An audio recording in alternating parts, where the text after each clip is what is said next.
¿Qué sucede cuando el silencio se niega a permanecer callado, cuando la memoria misma se afila como una hoja y la justicia camina sobre la tierra disfrazada de carne y hueso? Porque el capataz de Hickeryball terminó encadenado a su propio carro, con la espalda abierta por los azotes hasta la salida del sol. ¿Fue venganza? ¿O fue algo más antiguo, más implacable, que había estado aguardando bajo la tierra todo el tiempo? Esto no es folclore. Esto es historia, enterrada profundamente en la Tierra Roja de Georgia, en 1857. Condado de Burke, agosto. Antes de que la luz del día alcanzara las copas de los pinos, los campos de Hickeryball ya gemían bajo el peso del trabajo. La tierra agrietada bebía el sudor como si fuera lluvia, cada huella marcada en el suelo cargado con años de esclavitud. Las cadenas tintineaban en un ritmo apagado, no de rebelión, sino de costumbre agotada, una música hueca como ramas secas sacudidas por el viento.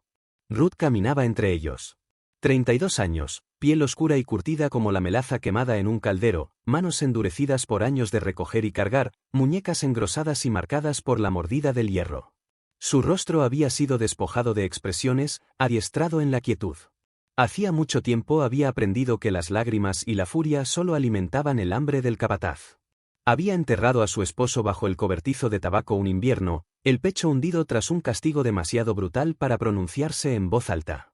A su hijo, Solomon, lo habían vendido 3 años antes, cargado en un carro rumbo a Mississippi.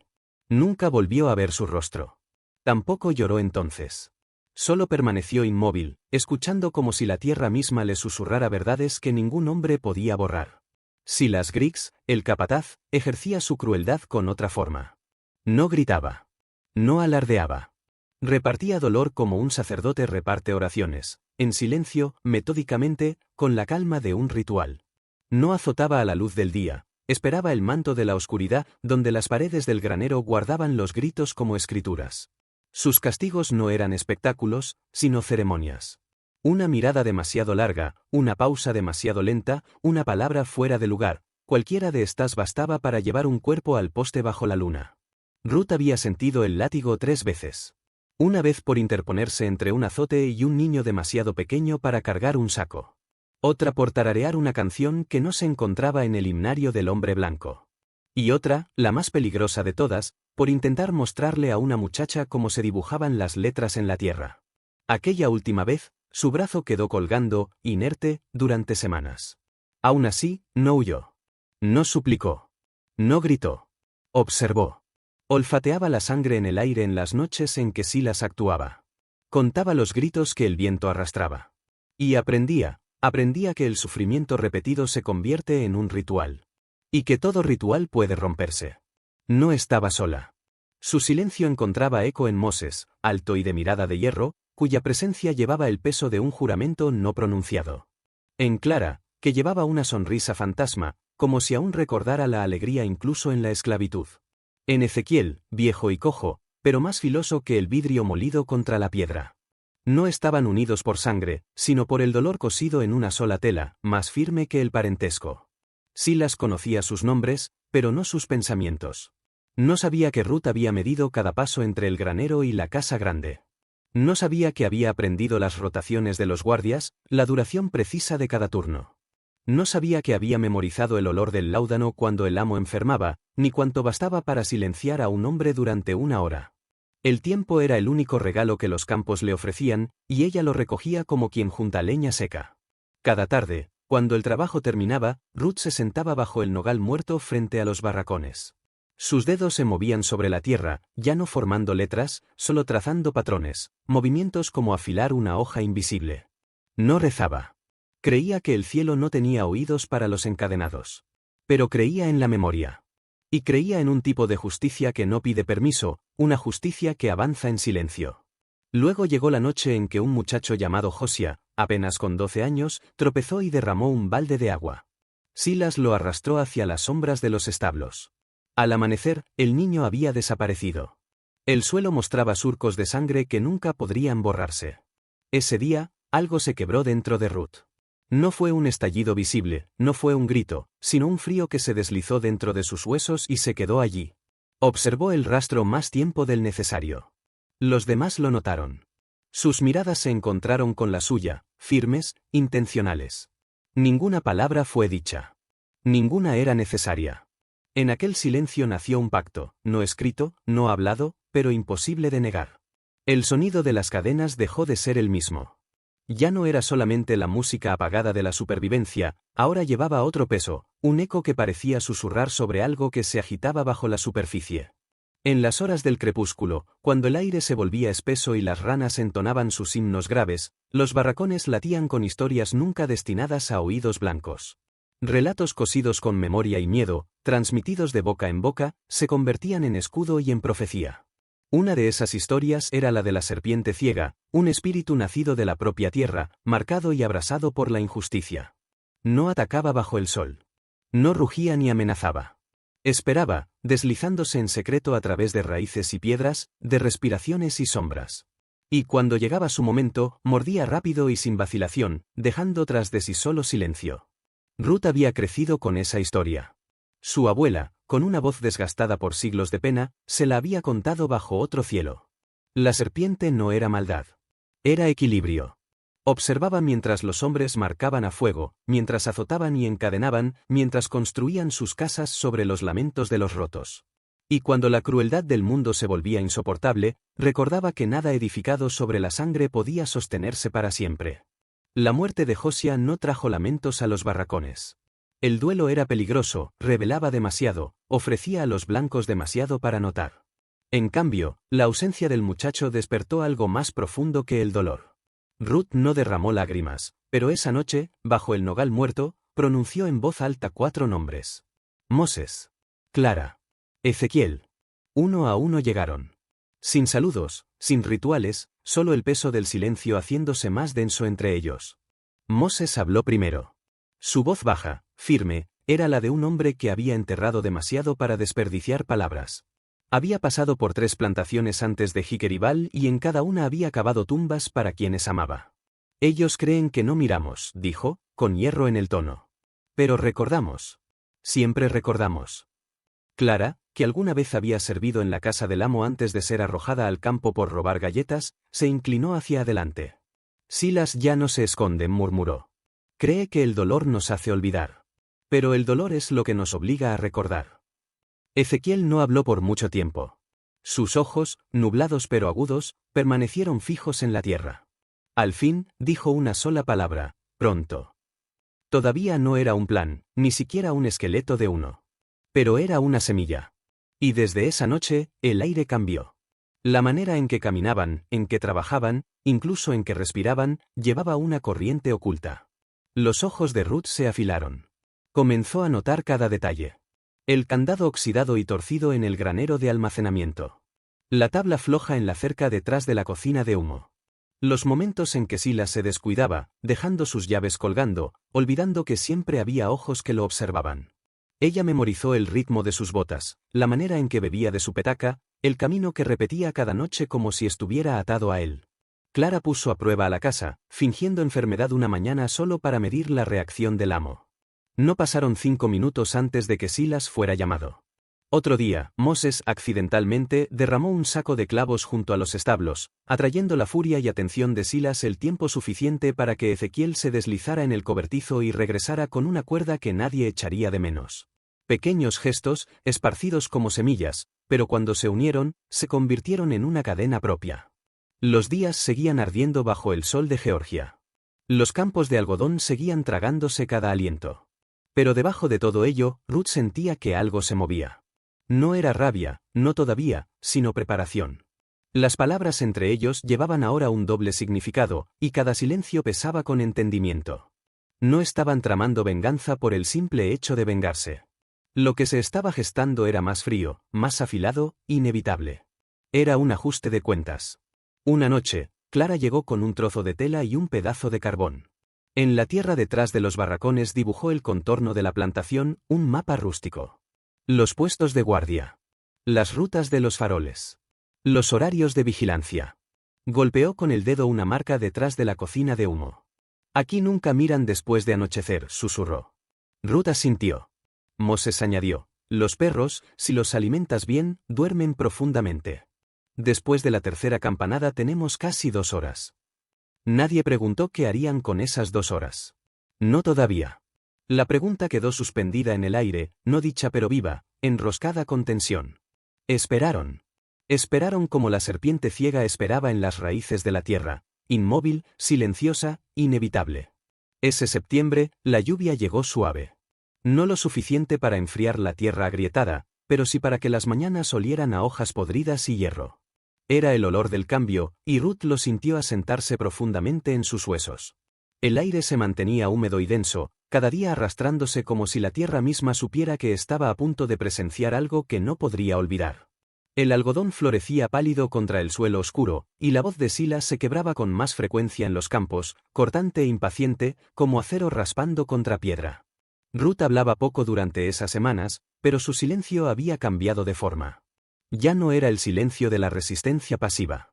Era el silencio de una hoja siendo afilada. Sus ojos no dejaban escapar nada.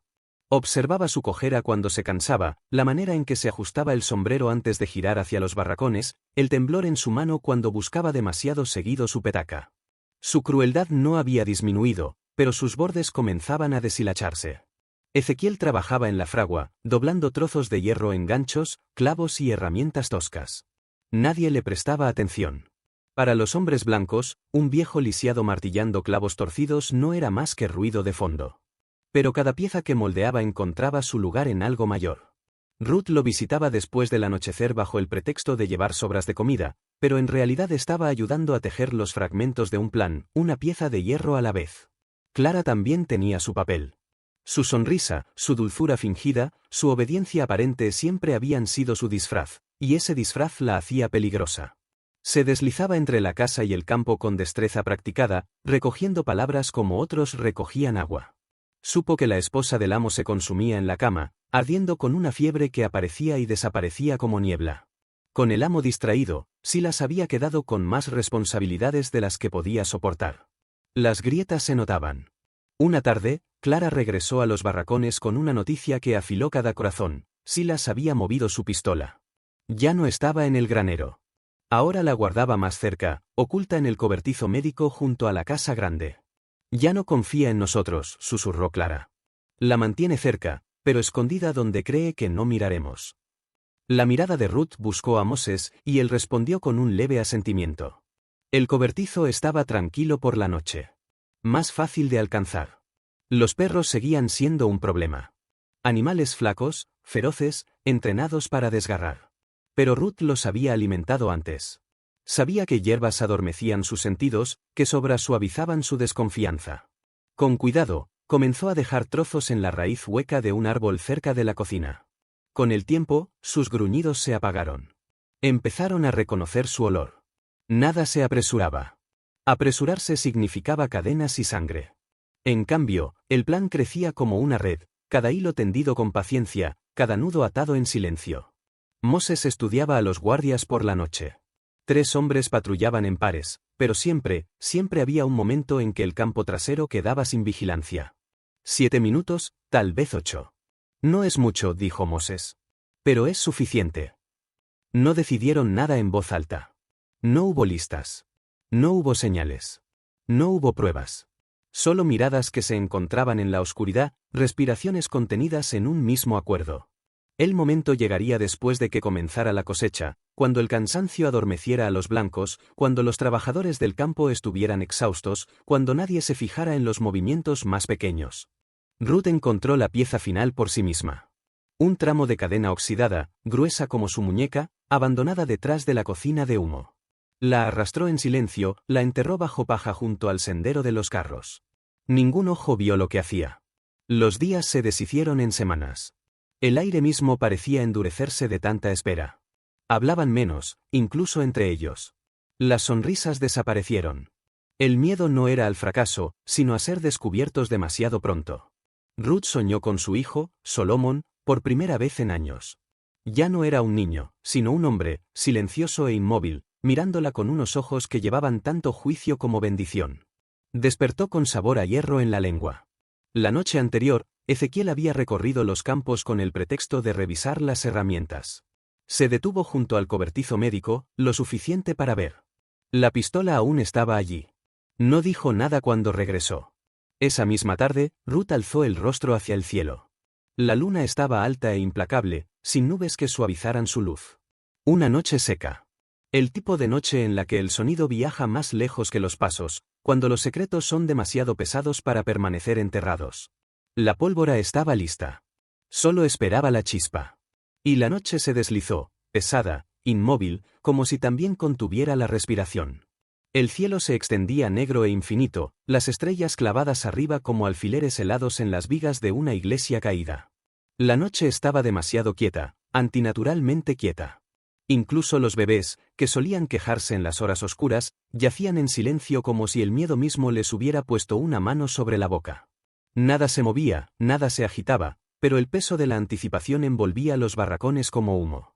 Ruth se movió primero. Sus pies descalzos no hicieron ruido contra la tierra apisonada, sus pasos llevaban la certeza de una decisión ya tomada. No llevaba farol, la luz no tenía lugar en lo que estaban a punto de hacer. Detrás de la cocina de humo desenterró la cadena que había ocultado semanas antes. El hierro estaba frío, más frío que el aire húmedo, como si aún recordara el cruel propósito para el cual había servido. Se la echó al hombro y desapareció entre las sombras. Ezequiel la esperaba junto a los establos. En sus manos llevaba un saco de tela lleno de ganchos afilados, una bobina de cuerda y una botella que Clara había tomado de las reservas del amo, láudano, lo bastante fuerte como para doblegar la voluntad de un hombre si se medía con cuidado. Moses estaba agachado cerca, firme como piedra, su respiración controlada. Clara llegó última, su rostro pálido bajo la luz de la luna, pero con los ojos firmes. Colocó un fardo en las manos de Ruth, la petaca de Silas.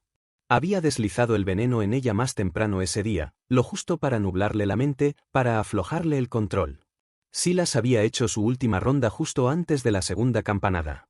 Sus pasos arrastraban más que de costumbre, aunque aún no comprendía por qué. Se detuvo cerca del granero, persiguiendo el ruido de una gallina que Clara había hecho sobresaltar antes. Cuando regresó hacia el sendero, Ruth lo esperaba. Parpadeó, confundido. ¿Qué haces aquí afuera?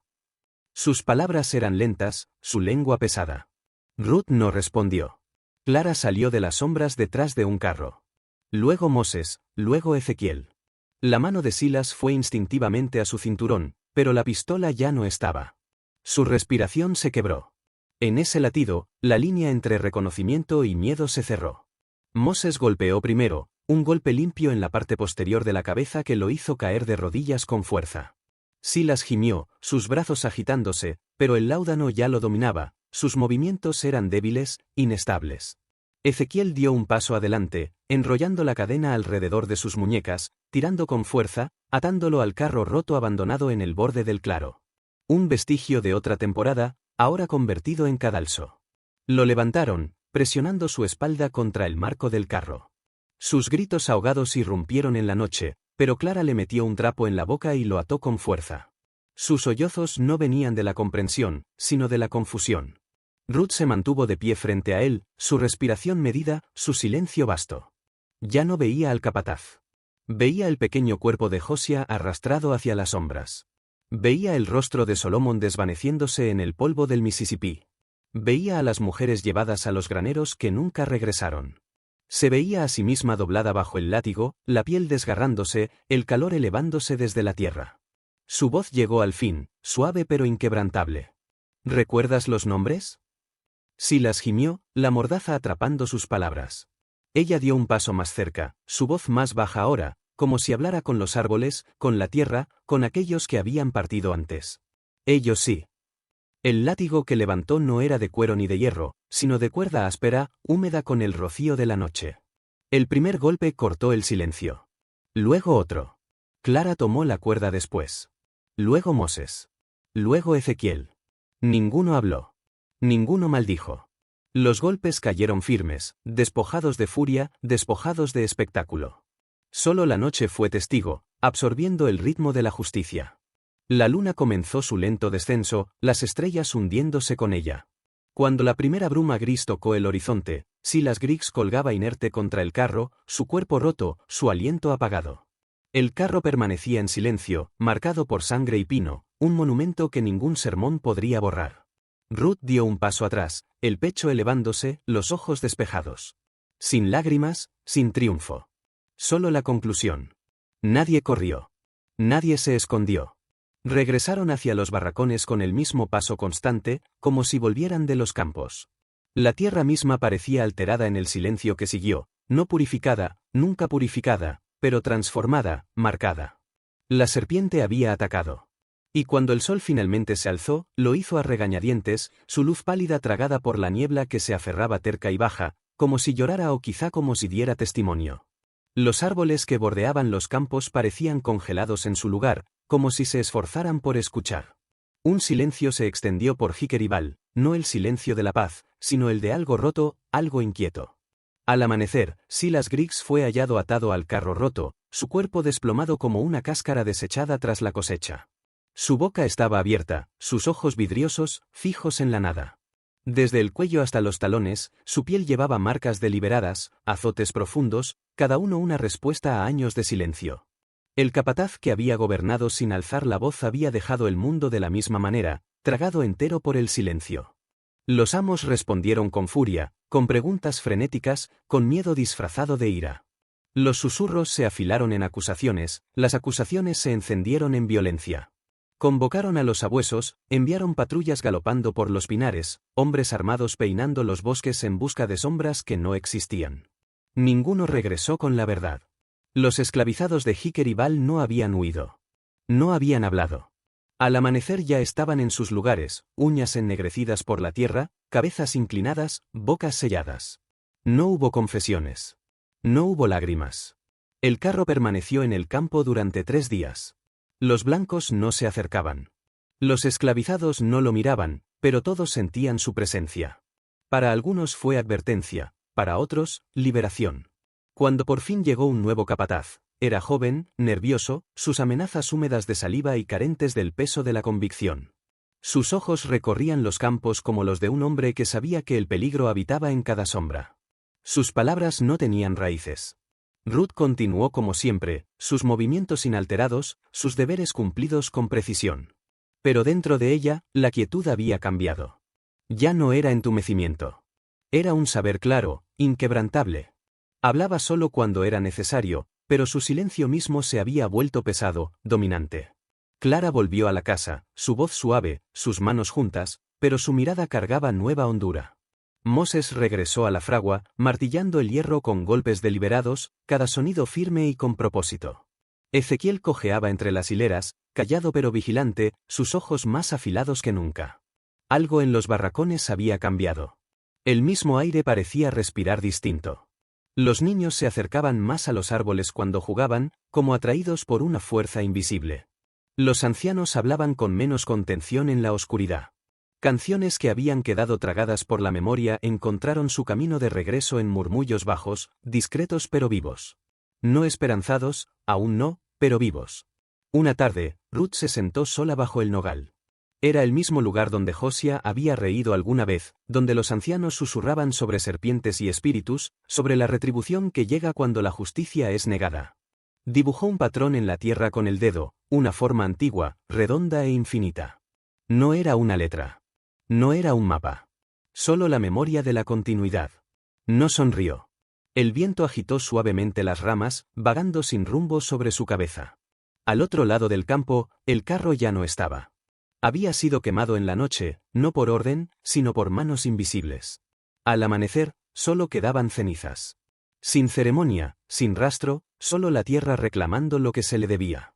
Aún así, la memoria permanecía, no en libros de cuentas, no tallada en piedra, sino en el aliento, en las cicatrices, en la manera en que una madre podía mirar a su hijo sin estremecerse, en la forma en que las cadenas ya no sonaban igual.